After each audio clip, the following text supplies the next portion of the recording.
payg'ambarimiz sollallohu alayhi vasallam namoz o'qib turgan ekanlar jamoa bilan. Orqadan bir kishi Allohu akbar kabira valhamdulillahi kaseera va subhanallohi bukratan va asila debdi. Namoz tugagandan keyin Rasululloh sollallohu alayhi vasallam hozirgi gapni kim aytdi dedilar. Orqaga qarab. Desa, haligi kishi menman debdi. Hayron qoldim degan ekanlar.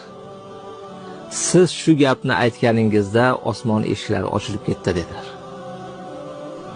Nima degan bo'lsangiz ijobat bo'ldi dedilar. Bu voqeani aytib berayotgan buyuk sahobiyning o'g'li Abdulloh ibn Umar radhiyallohu anhu aytadilar.